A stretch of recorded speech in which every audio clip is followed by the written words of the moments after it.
अगर पेड़ नहीं काटा जा सकता तो इस आदमी को काट कर निकाल लिया जाए। यह देखिए, उस आदमी ने इशारे से बताया। अगर इस आदमी को बीच में से यानी धड़ की जगह से काटा जाए तो आधा आदमी इधर से निकल जाएगा और आधा आदमी उधर से बाहर आ जाएगा और पेड़ भी वहीं का वहीं रहेगा। हेलो दोस्तों, आप सभी का स्वागत है कहानी जानी अनजानी के एक और एपिसोड में।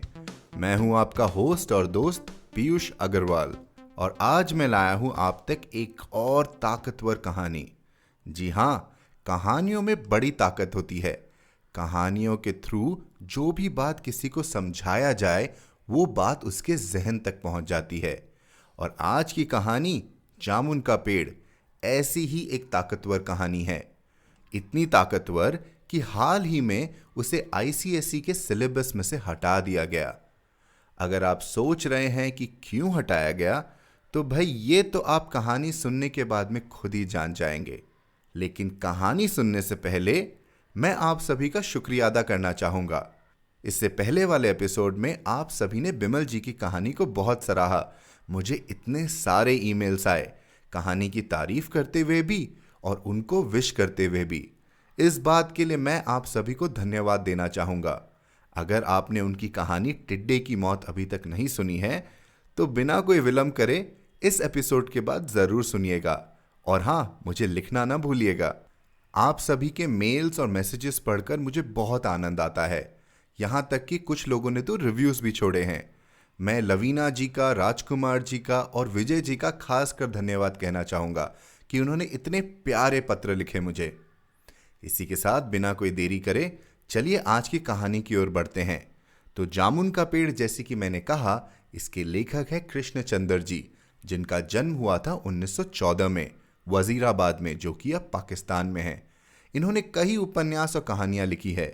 उनमें से कुछ के नाम है एक गधे की आत्मकथा, एक वायलिन समुंदर के किनारे, एक गधा नेफा में, तूफान की कलियां। बड़े ही दिलचस्प नाम रखे हैं इन्होंने अपने कहानियों और उपन्यास के। बल्कि इन्हें तो अपनी कहानियों के लिए पद्म भूषण से भी नवाजा गया है। तो बिना कोई देरी करे चलिए शुरू करते हैं आज की कहानी। जामुन का पेड़, लेखक कृष्णचंद्र। रात को बड़े जोर का अंधड़ चला। सेक्रेटेरिएट के लॉन में जामुन का एक पेड़ गिर पड़ा। सुबह जब माली ने देखा तो उसे मालूम हुआ कि पेड़ के नीचे एक आदमी दबा पड़ा है। माली दौड़ा दौड़ा चपरासी के पास गया। चपरासी दौड़ा दौड़ा क्लर्क के पास गया। क्लर्क दौड़ा दौड़ा सुपरिटेंडेंट के पास गया। सुपरिटेंडेंट दौड़ा दौड़ा बाहर लॉन में आया। मिनटों में ही गिरे हुए पेड़ के नीचे दबे आदमी के इर्द गिर्द मजमा इकट्ठा हो गया। बेचारा जामुन का पेड़ कितना फलदार था, एक क्लर्क बोला। इसके जामुन कितने रसीले होते थे, दूसरा क्लर्क बोला। मैं फलों के मौसम में झोली भर के ले जाता था। मेरे बच्चे इसके जामुन कितनी खुशी से खाते थे। तीसरे क्लर्क का यह कहते हुए गला भर आया। मगर ये आदमी, माली ने पेड़ के नीचे दबे आदमी की तरफ इशारा किया। हाँ, ये आदमी, सुपरिटेंडेंट सोच में पड़ गया। पता नहीं जिंदा है कि मर गया, एक चपरासी ने पूछा। मर गया होगा, इतना भारी तना जिसकी पीठ पर गिरे वो बच कैसे सकता है, दूसरा चपरासी बोला। नहीं, मैं जिंदा हूं, दबे हुए आदमी ने बमुश्किल कराहते हुए कहा। जिंदा है, एक क्लर्क ने हैरत से कहा। पेड़ को हटाकर इसे निकाल लेना चाहिए, माली ने मशवरा दिया। मुश्किल मालूम होता है, एक काहिल और मोटा चपरासी बोला। पेड़ का तना बहुत भारी और वजनी है। अरे क्या मुश्किल है, माली बोला। अगर सुपरिटेंडेंट साहब हुक्म दे तो अभी 15-20 माली, चपरासी और क्लर्क जोर लगा के पेड़ के नीचे दबे आदमी को निकाल सकते हैं। माली ठीक कहता है, बहुत से क्लर्क एक साथ बोल पड़े। लगाओ जोर, हम तैयार हैं। एकदम बहुत से लोग पेड़ को काटने पर तैयार हो गए। ठहरो, सुपरिटेंडेंट बोला। मैं अंडर सेक्रेटरी से मशवरा कर लूं।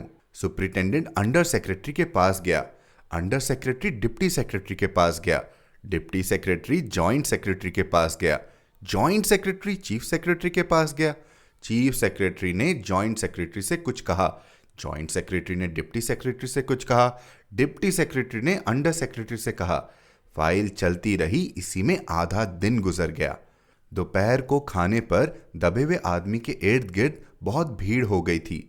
लोग तरह तरह की बातें कर रहे थे। कुछ मनचले क्लर्कों ने मामले को अपने हाथ में लेना चाहा। वह हुकूमत के फैसले का इंतजार किए बगैर पेड़ को खुद से हटाने की तैयारी कर रहे थे कि इतने में सुपरिटेंडेंट फाइल लिए भागा भागा आया। बोला, हम लोग खुद से इस पेड़ को यहां से नहीं हटा सकते। हम लोग वाणिज्य विभाग के कर्मचारी हैं और यह पेड़ का मामला है। पेड़ कृषि विभाग के तहत आता है, इसीलिए मैं इस फाइल को अर्जेंट मार्क करके कृषि विभाग को भेज रहा हूं। वहां से जवाब आते ही इसको हटवा दिया जाएगा। दूसरे दिन कृषि विभाग से जवाब आया कि पेड़ हटाने की जिम्मेदारी तो वाणिज्य विभाग की ही बनती है। यह जवाब पढ़कर वाणिज्य विभाग को गुस्सा आ गया। उन्होंने फौरन लिखा कि पेड़ों को हटवाने या न हटवाने की जिम्मेदारी कृषि विभाग की है, वाणिज्य विभाग का इस मामले से कोई ताल्लुक नहीं। दूसरे दिन भी फाइल चलती रही। शाम को जवाब आ गया, हम इस मामले को हार्टिकल्चर विभाग के सुपुर्द कर रहे हैं क्योंकि यह एक फलदार पेड़ का मामला है और कृषि विभाग सिर्फ अनाज और खेतीबाड़ी के मामले में फैसला करने का हक रखता है। जामुन का पेड़ एक फलदार पेड़ है, इसीलिए पेड़ हार्टिकल्चर विभाग के अधिकार क्षेत्र में आता है। रात को माली ने दबे हुए आदमी को दाल भात खिलाया। हालांकि लॉन के चारों तरफ पुलिस का पहरा था कि कहीं लोग कानून को अपने हाथ में लेकर पेड़ को खुद से हटाने की कोशिश ना करे। मगर एक पुलिस कांस्टेबल को रहम आ गया और उसने माली को दबे हुए आदमी को खाना खिलाने की इजाजत दे दी। माली ने दबे हुए आदमी से कहा, तुम्हारी फाइल चल रही है, उम्मीद है कि कल तक फैसला हो जाएगा। दबा हुआ आदमी कुछ न बोला। माली ने पेड़ के तने पर गौर से देखकर कहा, अच्छा है तना तुम्हारे कूल्हे पर गिरा, अगर कमर पर गिरता तो रीढ़ की हड्डी टूट जाती। दबा हुआ आदमी फिर भी कुछ न बोला। माली ने फिर कहा, तुम्हारा यहां कोई वारिस हो तो मुझे उसका अता पता बताओ, मैं उसे खबर देने की कोशिश करूंगा। मैं लावारिस हूं, दबे हुए आदमी ने बड़ी मुश्किल से कहा। माली अफसोस जाहिर करता हुआ वहां से हट गया। तीसरे दिन हॉर्टिकल्चर विभाग से जवाब आ गया। बड़ा कड़ा जवाब लिखा गया था, काफी आलोचना के साथ। उससे हॉर्टिकल्चर विभाग का सेक्रेटरी साहित्यिक मिजाज का आदमी मालूम होता था। उसने लिखा था, हैरत है, इस समय जब पेड़ उगाओ स्कीम बड़े पैमाने पर चल रही है, हमारे मुल्क में ऐसे सरकारी अफसर मौजूद हैं जो पेड़ को काटने की सलाह दे रहे हैं, वह भी एक फलदार पेड़ को, और वह भी जामुन के पेड़ को, जिसके फल जनता बड़े चाव से खाती है। हमारा विभाग किसी भी हालत में इस फलदार पेड़ को काटने की इजाजत नहीं दे सकता। अब क्या किया जाए? एक मनचले ने कहा। अगर पेड़ नहीं काटा जा सकता तो इस आदमी को काट कर निकाल लिया जाए। यह देखिए, उस आदमी ने इशारे से बताया। अगर इस आदमी को बीच में से यानी धड़ की जगह से काटा जाए तो आधा आदमी इधर से निकल जाएगा और आधा आदमी उधर से बाहर आ जाएगा और पेड़ भी वहीं का वहीं रहेगा। मगर इस तरह तो मैं मर जाऊंगा, दबे हुए आदमी ने ऐतराज किया। यह भी ठीक कहता है, एक क्लर्क बोला। आदमी को काटने का नायाब तरीका पेश करने के लिए एक पुख्ता दलील पेश की। आप जानते नहीं हैं, आजकल प्लास्टिक सर्जरी के जरिए धड़ की जगह से इस आदमी को फिर से जोड़ा जा सकता है। अब फाइल को मेडिकल डिपार्टमेंट में भेज दिया गया। मेडिकल डिपार्टमेंट ने फौरन इस पर एक्शन लिया और जिस दिन फाइल मिली उसने उसी दिन विभाग के सबसे काबिल प्लास्टिक सर्जन को जांच के लिए मौके पर भेज दिया। सर्जन ने दबे हुए आदमी को अच्छी तरह टटोल कर उसकी सेहत देखकर खून का दबाव, सांस की गति, दिल और फेफड़े की जांच करके रिपोर्ट भेज दी कि इस आदमी का प्लास्टिक ऑपरेशन तो हो सकता है और ऑपरेशन कामयाब भी हो जाएगा, मगर आदमी मर जाएगा। लिहाजा यह सुझाव भी रद्द कर दिया गया। रात को माली ने दबे हुए आदमी के मुंह में खिचड़ी डालते हुए उसे बताया, अब मामला ऊपर चला गया है।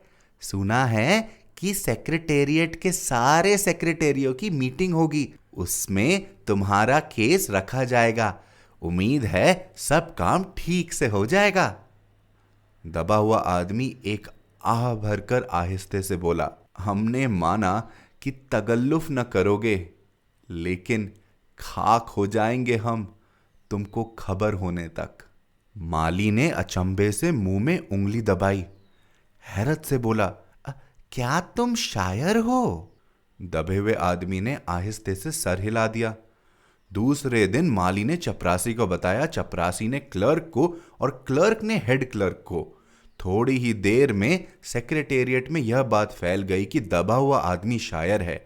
बस फिर क्या था, लोग बड़ी संख्या में शायर को देखने के लिए आने लगे। इसकी खबर शहर में फैल गई और शाम तक मोहल्ले मोहल्ले में शायर जमा होना शुरू हो गए। सेक्रेटेरिएट का लॉन भांति भांति के शायरों से भर गया।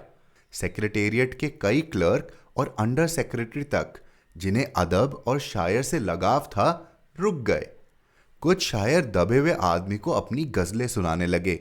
कई क्लर्क अपनी गजलों पर उससे सलाह मशवरा मांगने लगे। जब यह पता चला कि दबा हुआ आदमी शायर है, तो सेक्रेटेरिएट की सब कमेटी ने फैसला किया कि चूंकि दबा हुआ आदमी एक शायर है, लिहाजा इस फाइल का ताल्लुक न तो कृषि विभाग से है और न ही हार्टिकल्चर विभाग से, बल्कि सिर्फ संस्कृति विभाग से है। अब संस्कृति विभाग से गुजारिश की गई कि वह जल्द से जल्द इस मामले में फैसला करे और इस बदनसीब शायर को इस पेड़ के नीचे से रिहाई दिलवाई जाए। फाइल संस्कृति विभाग के अलग अलग सेक्शन से होती हुई साहित्य अकादमी के सचिव के पास पहुंची। बेचारा सचिव उसी वक्त अपनी गाड़ी में सवार होकर सेक्रेटेरिएट पहुंचा और दबे हुए आदमी से इंटरव्यू लेने लगा। तुम शायर हो? उसने पूछा। जी हाँ, दबे हुए आदमी ने जवाब दिया। क्या तकल्लुफ रखते हो? अवस। अवस? सचिव जोर से चीखा। क्या तुम वही हो जिसका मजमुआ ए कलाम में अक्स के फूल हाल ही में प्रकाशित हुआ है? दबे हुए शायर ने इस बात पर सिर हिलाया। क्या तुम हमारी अकेडमी के मेंबर हो? सचिव ने पूछा। नहीं। हैरत है? सचिव जोर से चीखा। इतना बड़ा शायर, अवस के फूल का लेखक, और हमारी अकेडमी का मेंबर नहीं है? उफ उफ उफ उफ, कैसी गलती हो गई हमसे। कितना बड़ा शायर और कैसे गुमनामी के अंधेरे में दबा पड़ा है। गुमनामी के अंधेरे में नहीं, बल्कि एक पेड़ के नीचे दबा हुआ।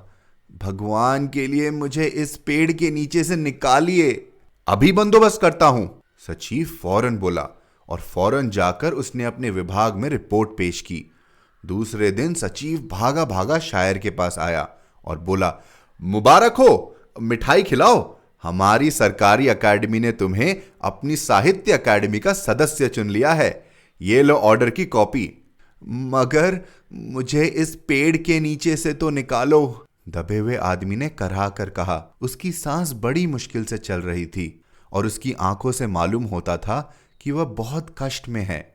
यह हम नहीं कर सकते, सचिव ने कहा। जो हम कर सकते थे वह हमने कर दिया है, बल्कि हम तो यहां तक कर सकते हैं कि अगर तुम मर जाओ तो तुम्हारी बीवी को पेंशन दिला सकते हैं। अगर तुम आवेदन दो तो हम यह भी कर सकते हैं। मैं अभी जिंदा हूं, शायर रुक रुक कर बोला। मुझे जिंदा रखो। मुसीबत यह है, सरकारी अकेडमी का सचिव हाथ मलते हुए बोला, हमारा विभाग सिर्फ संस्कृति से ताल्लुक रखता है। आपके लिए हमने वन विभाग को लिख दिया है, अर्जेंट लिखा है। शाम को माली ने आकर दबे हुए आदमी को बताया कि कल वन विभाग के आदमी आकर इस पेड़ को काट देंगे और तुम्हारी जान बच जाएगी। माली बहुत खुश था। हालांकि दबे हुए आदमी की सेहत जवाब दे रही थी, मगर वह किसी न किसी तरह अपनी जिंदगी के लिए लड़े जा रहा था। कल तक सुबह तक किसी न किसी तरह उसे जिंदा रहना है। दूसरे दिन जब वन विभाग के आदमी आरी कुल्हाड़ी लेकर पहुंचे तो उन्हें पेड़ काटने से रोक दिया गया। मालूम हुआ कि विदेश मंत्रालय से हुक्म आया है कि इस पेड़ को न काटा जाए। वजह यह थी कि इस पेड़ को 10 साल पहले पिटूनिया के प्रधानमंत्री ने सेक्रेटेरिएट के लॉन में लगाया था। अब यह पेड़ अगर काटा गया तो इस बात का पूरा अंदेशा था कि पिटूनिया सरकार से हमारे संबंध हमेशा के लिए बिगड़ जाएंगे। मगर एक आदमी की जान का सवाल है, एक क्लर्क गुस्से से चिल्लाया। दूसरी तरफ दो हुकूमतों के ताल्लुकात का सवाल है। दूसरे क्लर्क ने पहले क्लर्क को समझाया, और यह भी तो समझ लो कि पिटूनिया सरकार हमारी सरकार को कितनी मदद देती है। क्या हम इनकी दोस्ती की खातिर एक आदमी की जिंदगी को भी कुर्बान नहीं कर सकते? शायर को मर जाना चाहिए। बिल्कुल, अंडर सेक्रेटरी ने सुपरिटेंडेंट को बताया। आज सुबह प्रधानमंत्री दौरे से वापस आ गए हैं। आज 4 बजे विदेश मंत्रालय इस पेड़ की फाइल उनके सामने पेश करेगा। वो जो फैसला देंगे वही सबको मंजूर होगा। शाम 4 बजे खुद सुपरिटेंडेंट शायर की फाइल लेकर उसके पास आया। सुनते हो? आते ही खुशी से फाइल लहराते हुए चिल्लाया, प्रधानमंत्री ने पेड़ को काटने का हुक्म दे दिया है और इस मामले की सारी अंतर्राष्ट्रीय जिम्मेदारी अपने सिर पर ले ली है। कल यह पेड़ काट दिया जाएगा और तुम इस मुसीबत से छुटकारा पालोगे। सुनते हो? आज तुम्हारी फाइल मुकम्मल हो गई। सुपरिटेंडेंट ने शायर के बाजू को हिलाकर कहा, मगर शायर का हाथ सर्द था। आंखों की पुतलियां बेजान थी और चींटियों की एक लंबी कतार उसके मुंह में जा रही थी। उसकी जिंदगी की फाइल मुकम्मल हो चुकी थी।